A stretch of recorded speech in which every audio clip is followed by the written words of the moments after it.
focus on what we have to deal with here, which is the fear of the lightning strikes. Yeah. It's going to be a big part of the forecast over the next 36 hours. Tomorrow morning and afternoon is really when we have this chance. But I showed at the top of the newscast only like a 20% chance.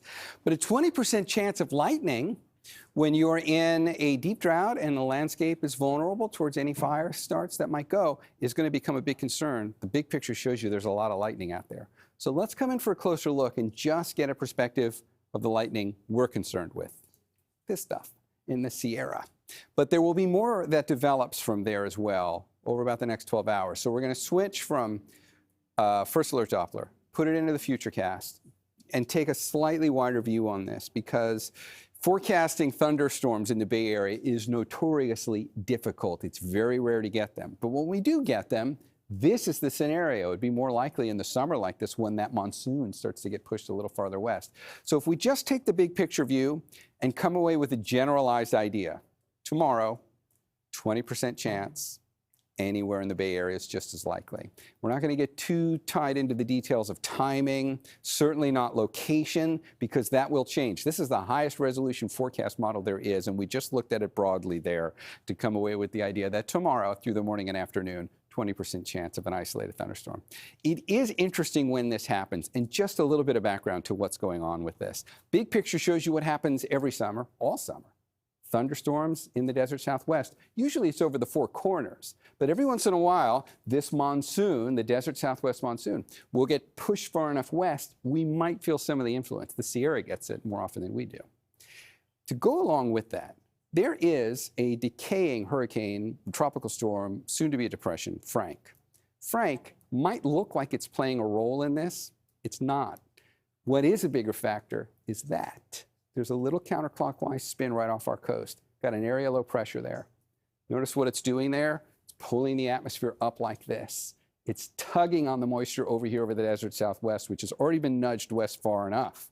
Now we've got the combination, the right steering in place in the atmosphere, and that little area of low pressure is going to give us add a little bit more energy to the mix here to help fire off some of these thunderstorms. I mean, all of this has to come together, and even at that, it's still just a 20% chance tomorrow. So not highly likely, but possible enough to be a concern. By the way, there's Frank. Still hasn't gotten here yet. That's the leftover moisture, by the way. Frank will fall apart and be nothing but residual moisture by Wednesday.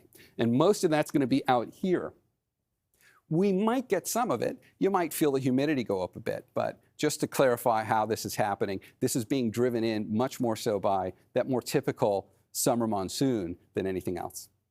Temperatures have been great. Probably hadn't noticed. We're riding pretty much right where we should be for this time of year. There's a lot of 70s on there. And the marine layer is still doing its thing through all of this. And that's been keeping our temperatures relatively cool, and it's been keeping the humidity levels also relatively high, down below about 1,000 feet, right, where pretty much the majority of us all live. When you get above that, the hills, the dry grasses, the twigs, that's where we're concerned about lightning.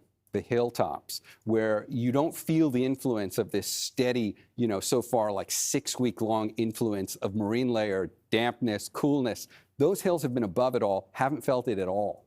So it's fairly dry up there now. So if one of these stray lightning strikes happens up there, that's going to be the concern. And that, again, anywhere, it's not just Tri-Valley. North Bay, East Bay, South Bay, it's an equal opportunity risk that we'll watch. Morning lows tomorrow go down into the low 60s. Daytime highs tomorrow are a little warmer than today. Doubt you'll notice. It'll be a little muggy. You might notice that if you haven't already. And in the 7-day forecast, there's no real big changes here. We'll stay in the mid-80s for San Jose through the next 7 days. Temperatures don't budge at all, really. We get a little warmer for the inland valleys of the East Bay by the end of the week, but not significantly so. All right.